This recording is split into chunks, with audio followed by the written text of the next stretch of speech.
Allô Diane, je vais faire mon bilan de tournée des présentations que j'ai reçues mardi passé. Pour la première problématique sociale, c'était les difficultés d'accès aux services de garde. Donc, ce qui m'a le plus surpris, c'est qu'il fallait vraiment inscrire notre jeune avant qu'il soit né pour avoir une place. Et même si on l'inscrit avant, des fois, il y a des enfants qui ont une place quand ils sont rendus en secondaire. Donc, je trouve ça assez surprenant comment il n'y a pas de place. Ensuite, pour la problématique de les inégalités d'accès aux soins de santé, j'ai appris qu'il y a environ 600 000 habitants au Québec qui n'ont pas de médecin de famille.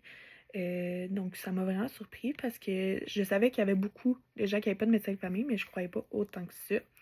Et qu'il y avait juste un quart de Québécois qui n'avaient pas accès aux soins aussi. Donc, ça m'a quand même assez surpris. Ensuite, pour la problématique de la crise du logement, j'ai appris qu'en un an, le coût du loyer moyen a augmenté de 21%. Et pour les logements d'environ 3 chambres, ça a augmenté au moins de 45%. Donc ça aussi, ça m'a vraiment surpris. Je pensais pas que ça allait être autant. Ensuite, pour le kiosque de l'insécurité alimentaire, j'en connaissais pas beaucoup sur ce sujet, mais ça m'a surpris que près d'un jeune sur deux est touché par l'insécurité alimentaire. Moi, je pensais qu'il n'y avait pas beaucoup de monde, mais je trouve qu'on n'en parle pas assez, donc ça m'a vraiment surpris ça aussi. Pour la problématique sociale de la précarité financière des étudiants postsecondaires, ce qui m'a beaucoup surprise, c'est que de 40% à 60% de jeunes touchent cette problématique, de jeunes ou d'adultes aussi. Donc, je trouve ça quand même assez énorme pour des études comme ça.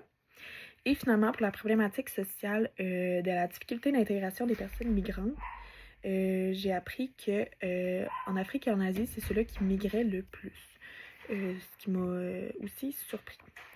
Donc ensuite, la politique sociale, non, excusez, la politique, une influence sur une politique sociale qui serait, selon moi, une des plus importantes à prioriser, ça serait celle-là de la politique sur les accès de soins de santé, parce que je trouve que les soins de santé sont quand même beaucoup, pas négligés, mais il manque beaucoup de gens et c'est important d'avoir des soins de santé assez efficaces pour les personnes. Donc, c'était la politique gouvernementale sur les soins et services de première qui a été mise en mars de 2026. Donc, c'est quand même assez récent, mais je trouve que c'est important de la prioriser pour offrir des soins de santé d'assez de qualité